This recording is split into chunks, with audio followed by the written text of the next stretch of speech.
Shabbat Shalom. It's Rabbi David Barron with my 5-minute Torah talk. Before I begin, real quick, I want you to join us Friday night, August 19th, for an intimate Shabbat in our rotunda. And don't forget to renew your membership and join us for the High Holy Days, late September, Rosh Hashanah and Yom Kippur, magnificent services here at our temple home, the Saban Theater. This week's Torah portion is Devarim. We begin reading the 5th of the 5 books of Moses. And Devarim literally means words. And these were the farewell orations of Moses to the Jewish people. This Shabbat is particularly important on the Jewish calendar because it falls on what is known as the Black Fast, Tisha B'Av, the saddest day in the Jewish calendar. Why? Tisha B'Av was the ill-fated day when both the first and the second holy temples were destroyed, and the date on which the Jews were expelled from Spain, ending the golden era of Jewish scholarship and learning in Spain. And we all recognize that there can be ill-fated times, and for the Jewish people, this is the ill-fated day. It's a day of mourning and darkness, sadness, commemorating the destruction of the holy temple of the Bet HaMikdash by the Romans during that period of time, and the exile of the Jewish people throughout the diaspora. What's really important for many of us is, what does the destruction of the Holy Temple mean?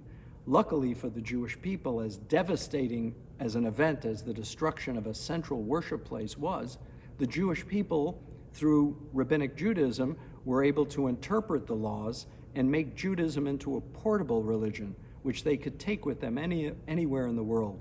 Even though the central Holy Temple was destroyed, synagogues popped up around ancient Israel and throughout the world, and Jewish people were able to maintain their teachings and their practices for all of these millennia until the rebirth of the State of Israel. Now, a number of us, in the distinct minority, believe that the Holy Temple should be rebuilt, and since the reestablishment of the State of Israel, there's good cause for rebuilding that temple. The problem is, it'll be very difficult to get a group of rabbis and architects to agree on what that structure should look like. Also, it would have to ascend above the existing mosques that are on the Temple Mount. And you know the Temple Mount is already a flashpoint of controversy and conflict since Moshe Dayan, I believe foolishly, gave the Muslim authorities control over the Temple Mount. He should have given them control over the mosques, but not over the entire Temple Mount, which is the holiest site for the Jewish people in the world. The Muslim world has Mecca and Medina. The Catholic world has Rome. For the Jewish people, there's only Jerusalem in that central place, the holy temple site on the Temple Mount.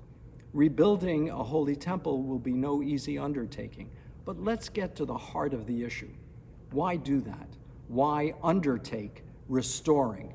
Because it's within our nature as a people to revive and to restore.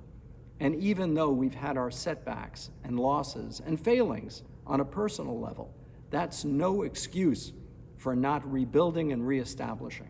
That's been part of the Jewish mission, and that's something we give to all of humanity, that idea that you can never be vanquished. The human spirit can never be vanquished, especially if it adheres to a strong faith in the Creator. And that's a message I want to share with everyone on this Shabbat. Saturday is actually the 9th of Av, and because it's Shabbat, you can't fast on a holy day like the Sabbath, so Tisha B'Av will be observed by Jewish people on Sunday, even though that's the 10th of the month of Av. And it's a period of fasting and introspection and mourning and reading of the book of Lamentations. But like I said, for many of us, the concept of rebuilding a temple is really important. Also, in the Torah reading, Moses gives his rebuke or his admonitions to the Jewish people. And our sages tell us that the reason the Holy Temple was destroyed was because of causeless hatred, sinat chinam, between people. People were just hating one another, sometimes without even a solid reason. And when I look around and see at how polarized our society is and stratified, that families won't talk to some relatives because of a particular political opinion or who they voted for, it's inconceivable to me, and it should be unacceptable to all of us. That's what I consider to be causeless hatred.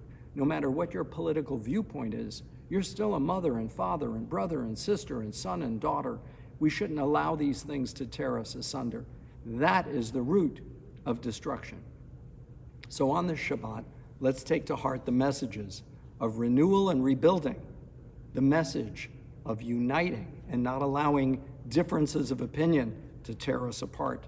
I think if we take that message to heart on this Shabbat, as we approach the 9th of Av, the dark black fast day, we'll turn our mourning into joy. I hope that's true for each and every one of you as you're enjoying your summer vacation, and I wish you Shabbat Shalom.